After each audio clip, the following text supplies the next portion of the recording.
Entre las formas de obtener energía que conocemos, existe una que todavía no controlamos del todo, que es la fusión nuclear. Vamos a hablar de ella porque, aunque parece bastante ideal, también parece un poco utópica. Vamos a ver cómo de viable es con la profesora de la Universidad de Burgos, Cristina Alonso. Hola Cristina, ¿qué tal estás?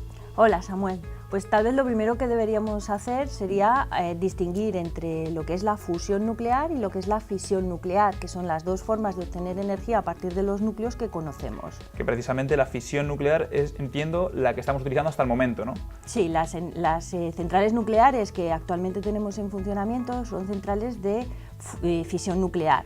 En estas centrales lo que se hace es coger átomos pesados, es decir, que tienen mucha masa, se bombardean con partículas y lo que se consigue es que se rompan estos átomos liberándose la energía que poseen o que mantienen unidas a las partículas de los núcleos.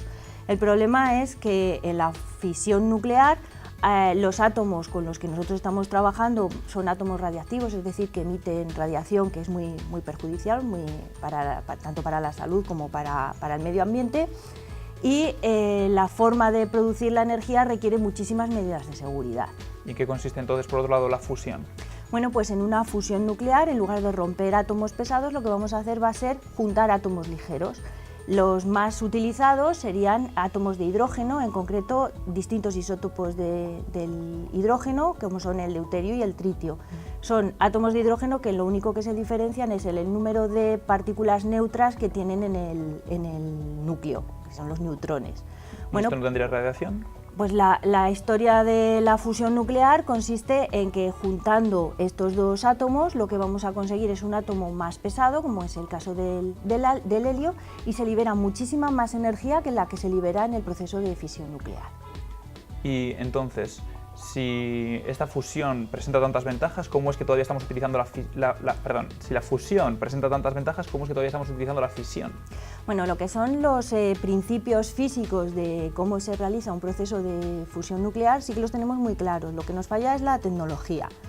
Bueno, si nosotros lo que queremos hacer es juntar átomos de materiales ligeros, como en este caso el hidrógeno, pues el que esos núcleos se junten tiene un problema fundamental, y es que los núcleos son partículas, están formados por partículas que tienen la misma carga eléctrica.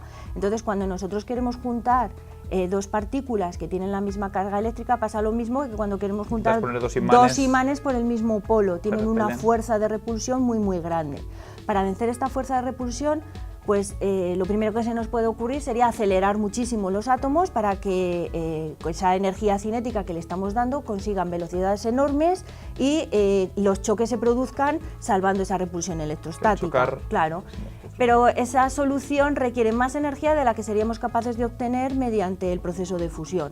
Y entonces lo que se hace es intentar evitar la repulsión electrostática que impide la unión de los núcleos, utilizando la agitación térmica, es decir, poniendo esos átomos a una temperatura muy elevada de millones de grados y formando un nuevo estado de la materia que llamamos plasma, donde esas repulsiones electrostáticas se verían pues completamente, además de atenuadas, anuladas, y podríamos perfectamente hacer la unión. ¿Y cómo se podría crear esas altas temperaturas? Porque no sé de qué tipo de temperatura estamos hablando. Bueno, estamos hablando de temperaturas de millones de grados. Entonces, el primer problema que nos encontramos es que para confinar, para encontrar un recipiente donde podamos tener esa materia a esas temperaturas tan elevadas, pues no hay ningún material en la Tierra que pudiera aguantarlo.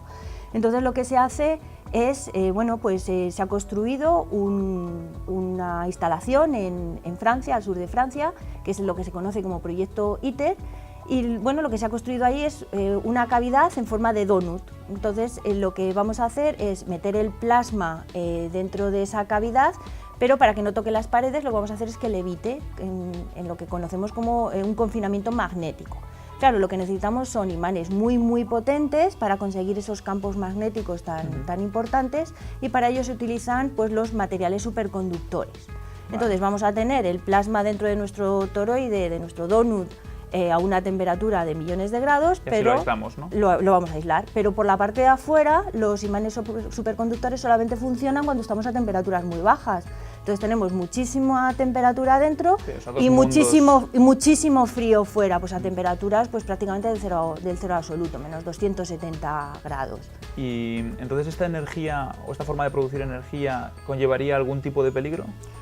Pues en absoluto, es una energía limpia, no produce ningún tipo de emisiones radiactivas, no produce desechos radiactivos, tampoco tenemos emisiones de CO2 y además es muy segura porque si hubiera algún fallo en el proceso de generación de esta energía, lo único que tenemos es que se para la reacción, entonces no tenemos ni explosiones ni emisiones a la atmósfera, ningún problema. Y en cuanto a su viabilidad económica, ¿podemos asegurar que lo vaya a ser en el futuro? Bueno, el proyecto ITER, que es el proyecto internacional que intenta desarrollar un reactor de fusión nuclear, está estimado su coste en unos 22.000 millones de euros. Y el coste lo asumen un consorcio de países en el que la Unión Europea pues, tiene el 45%. Y luego se reparte pues, en porciones del 9% entre países como Estados Unidos, como Canadá, o Corea o Rusia. Pero claro, el desarrollo del proyecto va un poco en función de cómo vaya la economía de todos los países participantes. Pues está estimado que en un entorno de más o menos 20 años el proyecto del reactor de fusión nuclear pues pudiera ser, digamos, viable. De momento, Bueno. solo a nivel de laboratorio. Podemos soñar entonces en ese futuro. Muchas gracias, Cristina, por contarnos todo esto. Hasta la siguiente semana. Esperemos que muy pronto la fusión nuclear sea una realidad viable, porque de esa manera nos podremos beneficiar todos de esta nueva energía renovable.